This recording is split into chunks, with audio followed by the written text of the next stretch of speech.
Paul Newman was Hollywood's golden boy, the face of perfection, the man with the bluest eyes on screen. To the world, he had it all: fame, love, success. But behind that dazzling image was a grief so heavy he never spoke of it, a tragedy that broke him as a father, and a secret he kept locked away until after his death.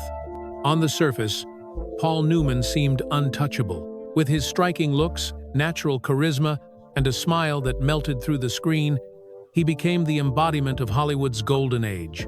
Audiences adored him not just as an actor, but as a cultural icon who redefined cool. His career soared with classics like The Hustler, Cool Hand Luke, and Butch Cassidy and the Sundance Kid films that etched his name permanently into cinematic history.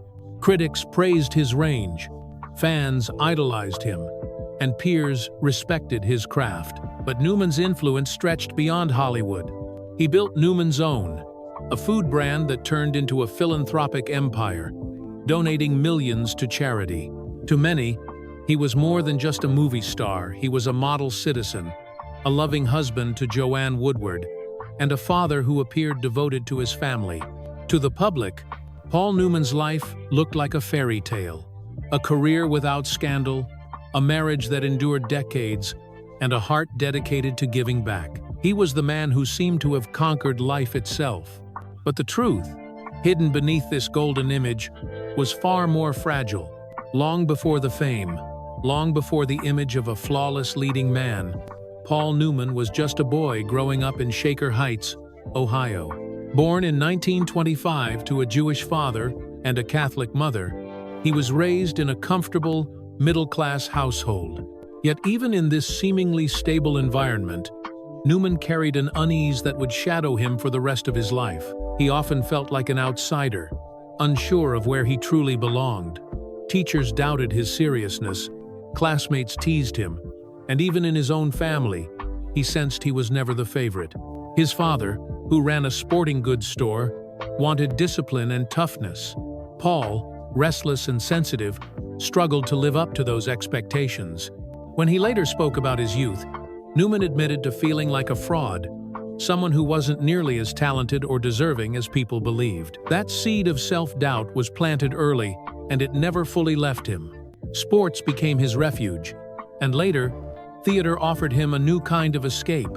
But deep down, even as he found passions to pursue, Paul Newman grew up with the nagging belief that he had to prove himself over and over again. It was this very insecurity, born in childhood, that shaped the way he approached acting, relationships, and ultimately, the grief that would define his life. After finishing high school, Newman's path was anything but clear. He served briefly in the Navy during World War II, dreaming of adventure but ending up grounded from pilot training because of his colorblindness. It was a disappointment, but also a turning point, one that pushed him toward discovering a different calling. When he returned, Newman enrolled at Kenyon College, dabbling in theater almost by accident. On stage, he felt something he had never felt in school or sports: a sense of belonging. Acting gave him permission to be someone else, to shed the insecurities that haunted him. For the first time, he wasn't judged by what he lacked. He was celebrated for what he could create. Hungry to refine his craft, Newman studied at Yale Drama School, then pursued training at the prestigious Actors Studio in New York. There, surrounded by talents like Marlon Brando and James Dean, he faced the harsh reality of competition. He was often dismissed as just another pretty face, someone with charm but lacking depth. That criticism stung deeply, igniting a fire in him. Paul Newman decided he would never be content with surface-level admiration. If people only saw his looks, he would force them to see his soul. And with every audition, every small role, he fought to prove that beneath those blue eyes was an actor capable of raw truth. This relentless drive was not just about success, it was about silencing the voice inside him that still whispered he wasn't good enough. By the mid-1952nd, Paul Newman's persistence began to pay off. After a rocky start on stage and a forgettable debut film that he later called the worst movie ever made, he refused to be written off. Then came Somebody Up There Likes Me, 1956, where Newman stepped into a role originally intended for James Dean. His performance was electric, layered with both toughness and vulnerability, and suddenly Hollywood took notice. From there, Newman's ascent was unstoppable. In Cat on a Hot Tin Roof, 1958, opposite Elizabeth Taylor, he smoldered on screen, proving he was more than just handsome, he was magnetic.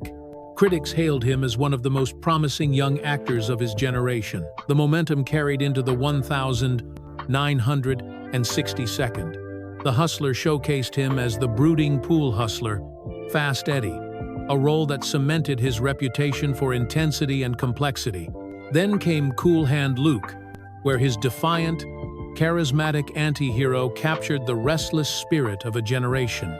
And in Butch Cassidy and the Sundance Kid, alongside Robert Redford, Newman radiated effortless charm, creating one of cinema's most beloved duos. By now, Paul Newman wasn't just a star, he was a legend in the making. His name filled theaters, his face adorned magazine covers, and his presence redefined what it meant to be a leading man. But what made him extraordinary was not only his box office power, it was the way he carried himself off-screen, witty, self-deprecating, and seemingly untouched by Hollywood's arrogance. To the world, Newman embodied success without scandal, talent without ego. He was the man every actor wanted to work with, and the man every woman and many men adored. The golden boy of Hollywood had arrived, and it looked as though nothing could dim his light. Yet, even as the applause grew louder, Paul Newman quietly carried a weight that fame could never erase. In a town built on fleeting romances and scandalous affairs, Paul Newman's love story with Joanne Woodward felt almost mythical. They first crossed paths in 1953, backstage during a Broadway production. Newman was still married at the time, yet the connection was undeniable. Joanne later recalled that she found him ridiculously handsome, though she also sensed a depth in him that most people overlooked. By 1958, Paul's first marriage had ended, and he and Joanne wed quietly in Las Vegas. What followed became one of Hollywood's longest-lasting marriages, spanning 50 years until Paul's death. To the public, they were a golden couple, two Oscar-winning actors, equally talented, who seemed immune to the temptations and betrayals that destroyed so many Hollywood unions. But their love was more than just an image. Joanne grounded Paul. She saw past his charm and his blue-eyed magnetism into the man riddled with insecurities. Where others idolized him, she challenged him. Where the world saw perfection, she understood his flaws. Paul often credited Joanne for giving his life stability, once saying, "I have steak at home. Why go out for hamburger?" They built a family together, raising 3 daughters. And while Paul's career soared, Joanne often sacrificed her own ambitions to ensure their home life remained steady. She wasn't just his partner in public, she was his anchor in private, someone who kept him from drifting too far into the chaos of Hollywood. Yet even within this seemingly perfect marriage, there were cracks. Newman's growing fame, his relentless drive, and his hidden grief would eventually test the bond they shared. For now, though, to the outside world, Paul and Joanne embodied everything beautiful about love, loyalty, and resilience. And it was this picture of perfection, career, and marriage in harmony that made the tragedies to come even more heartbreaking. As Paul Newman's star power grew, so did his responsibilities as a husband and father. With Joanne Woodward, he welcomed 3 daughters, Eleanor, Melissa, and Claire, who became the center of their private world. But Newman also had 3 children from his first marriage, including his only son, Scott. From the outside, it looked like the perfect blended family. Photos captured Paul with his children smiling in the sun, Joanne by his side, their home life seemingly untouched by Hollywood chaos. For fans, the Newmans represented an ideal, a glamorous couple who also valued family above all else. But behind closed doors, the dynamics were more complicated. Paul adored his kids, yet he struggled with guilt over the fractures left by his first marriage. Scott, in particular, carried the weight of growing up in his father's shadow. While Paul tried to be present, his demanding career often pulled him away for months at a time. Still, Newman made genuine efforts to be involved. He coached Little League, cheered at school plays, and worked hard to be more than just a distant father. In interviews, he downplayed his fame, insisting he wanted his children to see him as dad before anything else. But fame has a way of seeping into every corner of life. His success was both a blessing and a burden for his children, especially for Scott, whose life would take a darker turn. For Paul, fatherhood was always laced with contradictions. The joy of watching his daughters thrive, mixed with the constant fear of failing as a father. These tensions, hidden beneath the image of domestic bliss, would later come crashing to the surface in the most devastating way possible. Among Paul Newman's 6 children, Scott stood apart. He was Paul's only son, the one who most directly carried the weight of his father's legacy. Born in 1950 from Paul's first marriage, Scott grew up watching his father transform from a struggling actor into a Hollywood superstar. That transformation, however, came with a heavy shadow that Scott could never escape. In many ways, Scott was his father's mirror. He was strikingly handsome, charismatic, and naturally drawn to the entertainment world. He wanted to act, to prove that he too had a voice on screen. But in an industry that constantly compared him to Paul, every opportunity felt like a test he was destined to fail. No matter what he achieved, he was always Paul Newman's son. This pressure only fueled his insecurities. Unlike his father, who turned doubt into discipline, Scott often numbed his pain through reckless choices. Friends remembered him as charming yet troubled, someone who could light up a room but seemed to carry storms inside. Paul tried to guide him, but the more he pushed, the more Scott resisted. Their relationship swung between moments of warmth and stretches of painful distance. To Paul, who already wrestled with his own sense of inadequacy, watching his son stumble was agonizing. He saw in Scott both the brilliance of possibility and the fragility of a young man overwhelmed by expectations. Hollywood didn't make things easier. Scott dabbled in acting, landing roles in television and film, but he struggled to find his footing. Surrounded by temptation, he gravitated toward drinking and drugs, a dangerous escape that would soon spiral out of control. For Paul, the fear was always there.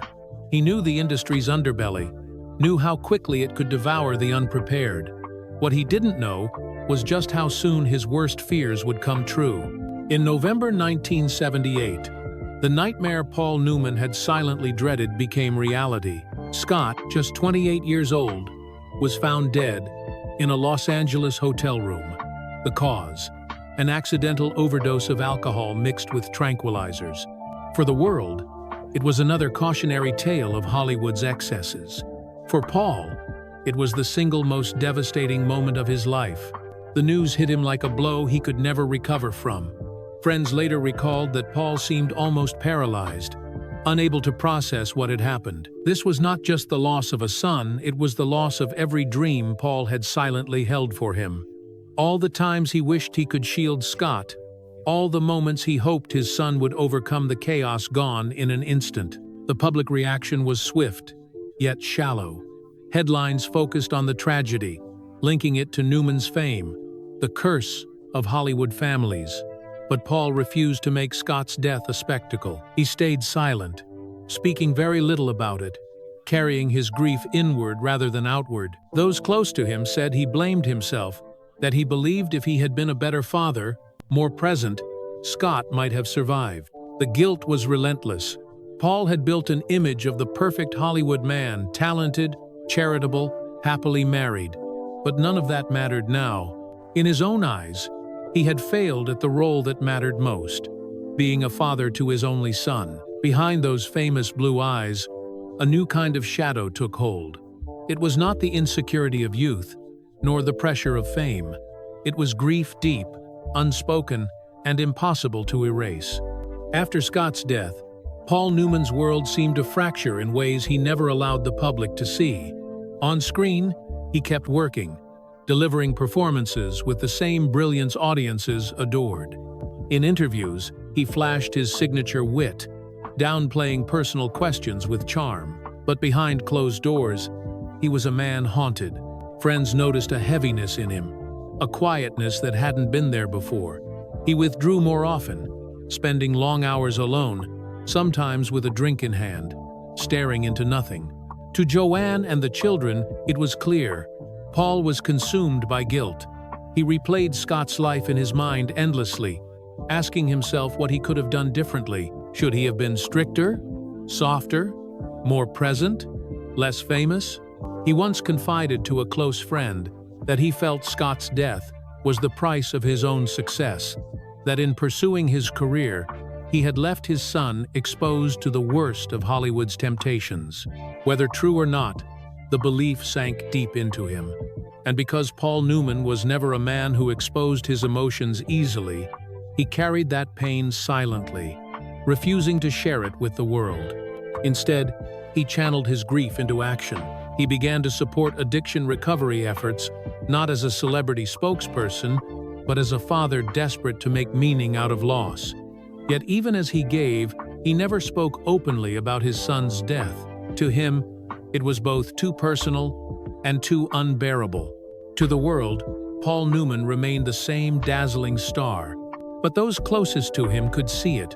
A part of him had died with Scott, and no applause, no award, no public admiration could ever fill that void. In the wake of Scott's death, Paul Newman faced a choice: allow grief to consume him completely, or try to transform it into something that could help others. In 1979, just months after losing his son, he established the Scott Newman Foundation, a nonprofit dedicated to educating young people about the dangers of drug and alcohol abuse. Unlike many celebrity-led charities, this was not a publicity project. It was intensely personal. Paul poured his energy, money, and influence into the foundation, determined that Scott's death would not be meaningless. He wanted to save other families from experiencing the same heartbreak. Programs were launched in schools, film and television campaigns were created, and law enforcement officers were trained to recognize and combat substance abuse more effectively. Through these efforts, Paul reached thousands of young lives, giving them a chance to avoid the same destructive path. Yet despite the foundation's impact, Newman himself rarely spoke about it publicly. When he did, his words were brief, almost clinical. He never opened up about his personal grief, never shared the raw pain that motivated him. It was as though he built a wall between the cause and his emotions, an invisible shield that allowed him to give, but not to heal. For Joanne and their daughters, the foundation was both a tribute and a reminder. Every event, every program carried Scott's name, ensuring he would never be forgotten. But for Paul, it also meant living daily with the shadow of his son's absence. The work kept Scott's memory alive, but it also kept the wound from closing. To the public, Paul Newman appeared noble, a father turning tragedy into hope. In reality, it was his way of silently punishing himself, of atoning for a loss he believed he could never make right. To the world, Paul Newman remained untouchable. He was the movie star who seemed immune to scandal, the philanthropist who gave millions through Newman's own, the husband still deeply in love with Joanne Woodward. Magazine covers celebrated his timeless charm, and interviews painted him as witty, grounded, and almost too good to be true. But inside, the truth was far more complicated. Friends who knew him privately often sensed the weight he carried. Though Paul could still light up a room with a joke or a quick smile, there were moments when his eyes betrayed him, moments when the grief surfaced, and he seemed lost in thought, far away from everyone else. He grew more guarded, carefully controlling how much of himself he let the public see. In interviews, when questions veered too close to family or personal tragedy, he would deflect with humor. To journalists, this came across as humility or charm. In reality, it was armor, a way to protect wounds that had never healed.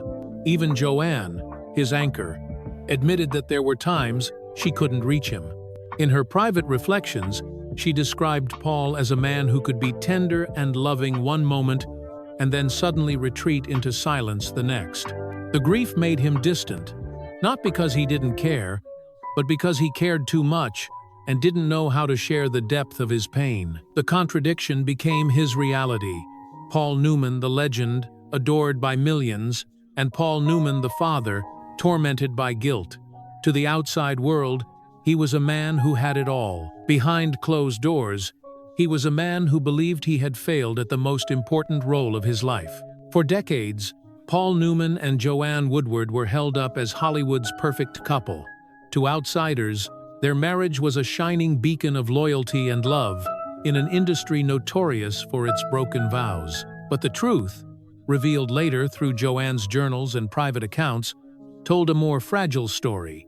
Scott's death placed an invisible strain on their relationship. Paul, retreating deeper into silence and guilt, often shut Joanne out emotionally. She, in turn, struggled to reconcile the image of her husband, the strong, witty partner the world adored, with the broken man she sometimes faced at home. Their bond remained real, but it was no longer effortless. There were periods of distance, times when they lived almost separate emotional lives under the same roof. Joanne confessed that Paul could be so consumed by his inner battles that she felt invisible beside him. Even as they appeared side by side at events, their smiles carefully rehearsed for cameras, the intimacy that once defined their marriage flickered uncertainly. Adding to the complexity, Paul wrestled with his own sense of inadequacy as a husband. He adored Joanne, often praising her publicly as the reason for his stability. Yet privately he was haunted by the feeling that he didn't deserve her devotion. His guilt over Scott seeped into their marriage, leaving Joanne to carry not only her own grief but also the weight of her husband's despair. And yet, despite these cracks, they never walked away. Their marriage endured because, even in distance, there was still love. Joanne once said, "Marriages don't always look the same from the inside as they do from the outside. But what matters is that you keep choosing each other."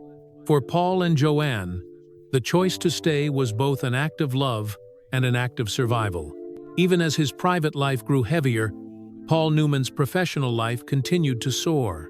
In 1986, nearly 3 decades into his career, he finally won the Academy Award for Best Actor for The Color of Money. The industry celebrated him as a master who had aged into his craft with grace, delivering performances that were both sharp and deeply human.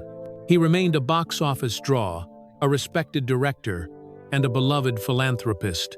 Newman's Own, his food company, launched in 1982, was thriving and true to his promise. Every dollar of profit was donated to charity. By the late 1982nd, he had already given away millions, earning him a reputation not just as a star, but as a humanitarian. To the outside world, it seemed like a second golden age of his career. Acclaimed roles, prestigious awards, public admiration, and a brand of generosity unmatched in Hollywood. Yet none of it softened the emptiness inside. When Paul stood on stage accepting his Oscar, his trademark charm intact, those who knew him best noticed something else, a flicker of sorrow in his eyes. Success no longer carried the same weight. Behind every accolade was the echo of Scott's absence, a reminder that nothing could erase the loss. Joanne later reflected that while the world cheered his triumphs, at home he remained restless, sometimes even melancholy after his biggest achievements. Acting, philanthropy, even racing, his other great passion, were escapes, not cures. He could distract himself with work, but when the lights dimmed and the crowds dispersed, the silence returned. Paul Newman was still the man everyone admired, still the legend Hollywood adored. But inside, he was a father forever haunted, a man who discovered that no award, no applause, and no legacy could mend a broken heart. As the years passed, Paul Newman gradually stepped back from the spotlight. By the 1992nd and early 2002nd, he appeared in fewer films, choosing instead to focus on his passions outside Hollywood. Auto racing, which had been more than a hobby, became a source of freedom, a world where he wasn't Paul Newman, the movie star, but simply a man behind the wheel, chasing speed and silence. His philanthropic empire also grew. Newman's Own had by then donated hundreds of millions to charities, children's hospitals, and community programs. To the public, he was a living legend, an actor who had aged gracefully, a businessman with integrity, and a humanitarian whose generosity was unmatched. But in private, the shadow of Scott never left. Joanne and his daughters often noticed moments when he drifted into himself, lost in thought. He avoided conversations about the past, especially about his son, almost as if speaking Scott's name would reopen a wound that time had never healed. Instead, Paul carried the grief quietly, letting it show only in fleeting silences, in the weight of his gaze, in the way he sometimes retreated from those who loved him. When asked late in life about his accomplishments, he deflected with modesty, often joking that he was simply lucky. But in rare private notes, his words betrayed something darker, that he felt undeserving of his good fortune, as though every triumph was tainted by the failure he believed defined him as a father. The older he grew, the more Newman chose silence over spectacle. He didn't chase the limelight, didn't dwell on his fame. To the world, this seemed like wisdom, humility, even peace. But for those closest to him, it was also a kind of retreat, a quiet surrender to the sorrow that had marked his life since 1978. In the twilight of his life, Paul Newman began to put pen to paper. He worked on an autobiography unlike any interview, unlike any carefully polished public statement. It wasn't meant for cameras, or for fans, or even for Hollywood historians. It was for himself, a raw, unfiltered confession of the man behind the myth. Over the course of several years, Paul spoke candidly into tapes and filled pages with memories, regrets, and private truths. He opened up about his insecurities, his struggles with identity, his complicated marriage, and above all, the unbearable grief of losing Scott. For perhaps the first time, he stripped away the mask completely. But when the manuscript was finished, he did not publish it. Instead, he locked the material away in a steel vault, hidden from the world. Not even Joanne fully understood why he chose secrecy. Perhaps it was shame. Perhaps he feared tarnishing the image fans held of him. Or perhaps he simply couldn't bear for his most vulnerable self to be exposed while he was still alive. For decades, the memoir sat untouched, a silent witness to the man Newman truly was. Friends and colleagues who knew of its existence wondered what it contained. What could the perfect man of Hollywood possibly want to hide so badly that he would bury his own story? Paul took the answer to his grave in 2008. It wasn't until years later, when his daughters unearthed the hidden tapes and manuscripts, that the world finally caught a glimpse of the man behind those famous blue eyes, raw, conflicted, and heartbreakingly human. When Paul Newman passed away in 2008, the world mourned the loss of a legend. Tributes poured in from every corner of Hollywood, praising his talent, his philanthropy, and his 50-year marriage to Joanne Woodward. To the public, he remained the picture of perfection until the very end. But a few years later, the carefully preserved myth began to unravel. Newman's daughters decided to revisit the vault he had locked, opening the collection of tapes and manuscripts their father had left behind. What they found stunned even them. These were not the polished reflections of a movie star, but the unguarded voice of a man wrestling with himself. Page after page revealed confessions that contrasted sharply with his public image. He admitted to lifelong feelings of inadequacy, of never believing he truly deserved the love, success, and fortune he had been given. He wrote candidly about the cracks in his marriage, about his battles with depression, and about the relentless shadow of Scott's death. One haunting line stood out above all the rest: "I have always felt I was not worthy of all the good things that happened in my life." For fans who idolized Newman, the revelations were shocking. The man who seemed to embody confidence, generosity, and effortless charm had lived with a gnawing sense of guilt and unworthiness. His silence had not been peace, it had been torment. The publication of his memoir decades after it was written stripped away the myth and left behind something far more powerful. Not the flawless hero, but a fragile, grieving man who spent his life hiding behind a smile. Paul Newman left behind one of the most remarkable legacies in Hollywood history. As an actor, he carved unforgettable roles that spanned 5 decades, from the rebellious defiance of Cool Hand Luke to the quiet wisdom of Road to Perdition. As a philanthropist, he gave away more than $500 million through Newman's Own, changing countless lives. As a husband, he and Joanne Woodward redefined what it meant to hold on to love in an industry built on impermanence. But beneath all the accolades, there remained a shadow that never lifted. The death of his son Scott was the wound that time, fame, and fortune could not heal. Newman carried it to the end, never finding absolution, never forgiving himself. Even his private memoir, hidden until after his death, revealed a man who still doubted his own worth, despite all he had achieved. And maybe that is what makes his story so profoundly human. Paul Newman was not the flawless legend we wanted him to be. He was something far more real, a man whose grief matched his greatness, whose silence told as much as his words, whose eyes held both dazzling beauty and immeasurable pain. Today, when audiences revisit his films, they still see the charm, the wit, the effortless cool. But if they look closer into those famous blue eyes, they might also glimpse the unspoken sorrow of a father, and the haunting truth that even legends are not immune to heartbreak. Paul Newman's legacy lives on, shining brightly across cinema and philanthropy. But behind that brilliance lingers a quieter truth. His greatest role was not on screen, but in the lifelong struggle between the man the world adored and the man who, in his own heart, could never quite believe he deserved to be loved.